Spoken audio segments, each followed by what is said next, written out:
Bismillahirrahmanirrahim. Assalamualaikum warahmatullahi wabarakatuh. Selamat datang di channel Blekutuk. Pada video ini kita akan bercerita tentang Ki Ageng Mangir Wonoboyo. Nah, siapakah sebetulnya sosok Ki Ageng Mangir Wonoboyo ini? Apakah sudah pernah hidup di dunia nyata atau hanya sekedar dongeng atau cerita rakyat? Mari simak video ini sampai selesai.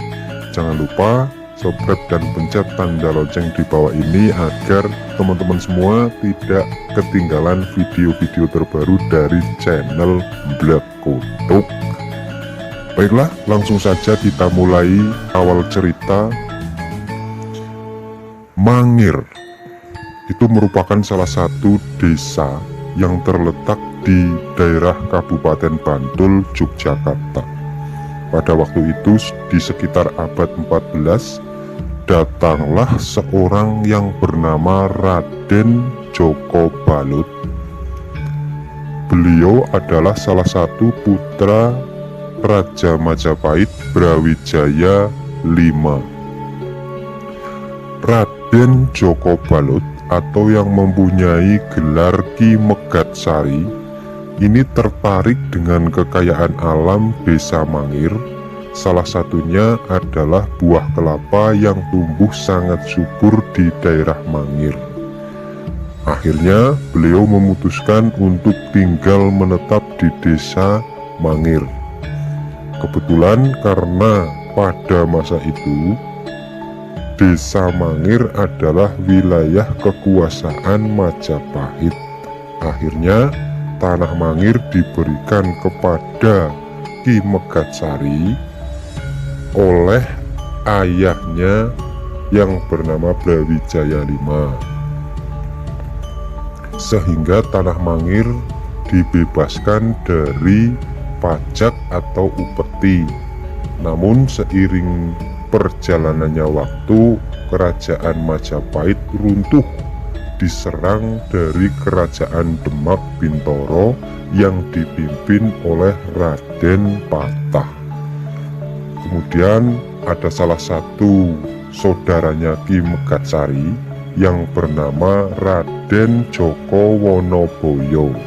Beliau adalah putra Lembu Amisani, dan Lembu Amisani ini juga merupakan anak dari Brawijaya V. Nah, Raden Joko Wonoboyo datang menelusuri pantai ke arah barat menyusul Raden Joko Balut atau Ki Megatsari ke tanah Mangir. Dan pada waktu itu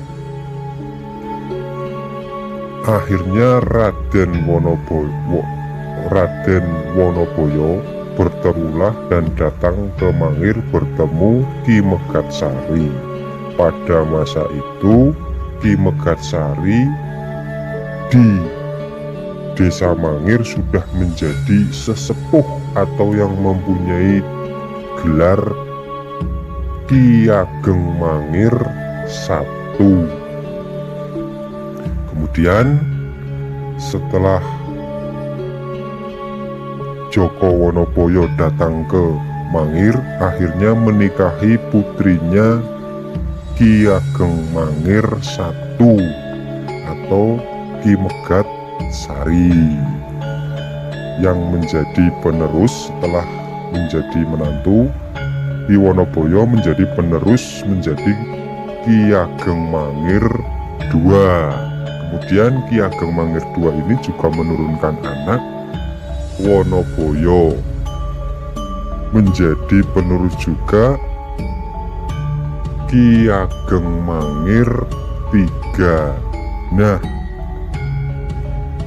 ini Ki Ageng Mangir III inilah yang menjadi terkenal, menjadi viral, yang banyak dikenal oleh masyarakat hingga kini, karena Ki Ageng Mangir III ini adalah salah satu pemuda gagah berani yang dikenal pemberani dan mempunyai pusaka tombak baru kelinting. Pada akhirnya di masanya Ki Ageng Mangir III ini, di daerah situ sudah menjadi wilayah Kerajaan Mataram yang dipimpin oleh Panembahan Senopati Danang Sutawijoyo. Karena Panembahan Senopati merasa Desa Mangir adalah masih kekuasaan Mataram, sehingga Panembahan Senopati meminta pajak kepada Ki Ageng Mangir. Namun Ki Ageng Mangir rupanya tidak menghiraukan Panembahan Senopati untuk menyetorkan pajak kepada Mataram, karena Mangir sendiri itu adalah merupakan tanah perdikan atau tanah pemberian asli dari Raja Majapahit. Sehingga dari situ mulailah perseteruan antara Ki Ageng Mangir dan Panembahan Senopati.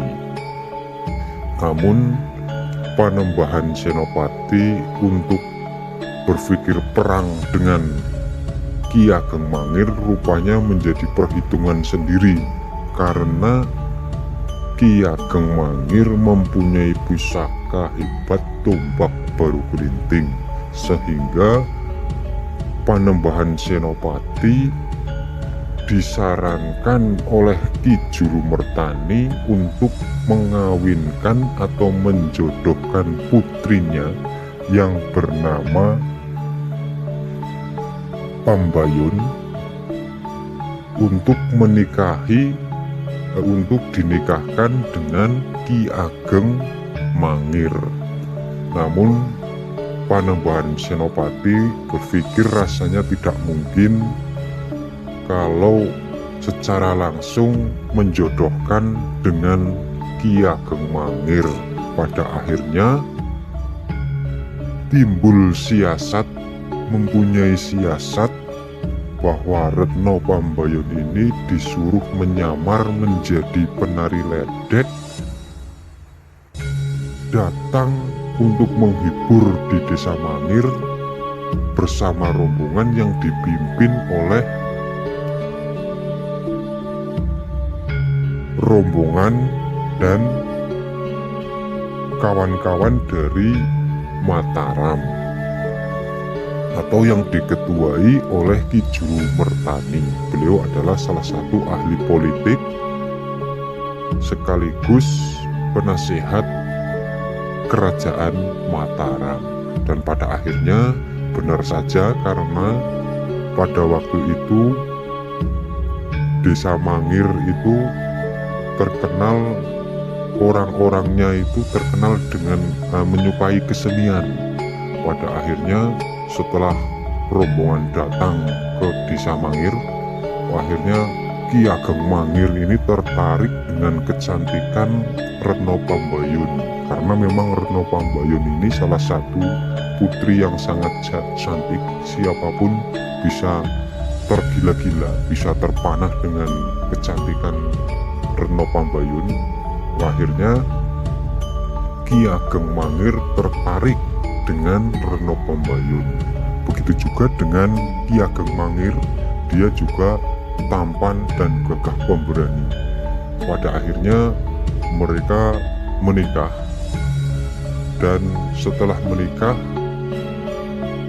Retno Pambayun mengandung di sekitar umur kandungannya 3 bulan. Akhirnya Retno Pambayun mengakui bahwa dirinya adalah putri dari Panembahan Senopati. Dan dari situlah Ki Ageng Mangir sangatlah terpukul dengan pengakuan Retno Pambayun. Dan pada akhirnya Ki Ageng Mangir pun menyadari bahwa cinta sejatinya hanya dengan Retno Pambayun. sehingga Ki Ageng Mangir memutuskan untuk tetap hidup bersama dengan Retno Pambayun sampai akhirnya Panembahan Senopati mengundang Ki Ageng Mangir untuk sowan datang ke tanah Mataram dengan satu syarat, membawa senjata tombak baru gelinting. Pada akhirnya Ki Ageng Mangir pun setuju dengan keputusan Panembahan Senopati datang ke Mataram. Namun sesampainya di pintu gerbang Mataram, ada salah satu utusan dari Panembahan Senopati bahwa rasanya tidak sopan jika seorang menantu akan bertemu dengan mertuanya membawa senjata sakti tombak baru gelinting. Dan akhirnya tombak baru gelinting diminta untuk disimpan, tidak dibawa ke dalam keraton. Akhirnya Ki Ageng Mangir pun setuju, dan kemudian Ki Ageng Mangir masuk dan sowan kepada Panembahan Senopati. Setelah bertemu dengan Panembahan Senopati, rupanya Ki Ageng Mangir melihat tombak baru gelinting sudah berada di tangan Panembahan Senopati. Namun Ki Ageng Mangir tetap melakukan sungkem sebagai rasa hormat kepada orang tuanya. Dan ketika Ki Ageng Mangir sedang melakukan sungkem, ternyata Panembahan Senopati membenturkan kepalanya Ki Ageng Mangir ke batu gilang, sehingga Ki Ageng Mangir akhirnya meninggal dunia. Melihat kejadian itu, Retno Pambayun sangat sedih dan luka yang mendalam, sehingga Retno Pambayun meninggalkan keraton untuk mengobati rasa sedih yang sangat mendalam. Akhirnya Panembahan Senopati menikahkan Retno Pambayun dengan Raden Karanglo dengan wasiat, ketika nanti bayinya lahir, dia harus membunuh bayinya supaya tidak terjadi duri dalam daging. Namun rupanya dikabarkan Retno Pambayun meninggal di saat melahirkan putranya. Akhirnya Raden Karanglo pun tidak tega membunuh bayi mungil yang tidak berdosa, sehingga dilarikan ke arah barat ke daerah Kebumen, yang bayinya dikasih nama Ki Ageng Maduseno. Demikianlah cerita Ki Ageng Mangir. Berikutnya nanti kita akan membahas tentang anak turun dari Ki Ageng Maduseno yang konon katanya ada yang menjadi bupati pertama Kebumen, dan juga ada yang hidup di daerah Banyumas dan di Wonosobo. Baiklah, demikian cerita Ki Ageng Mangir.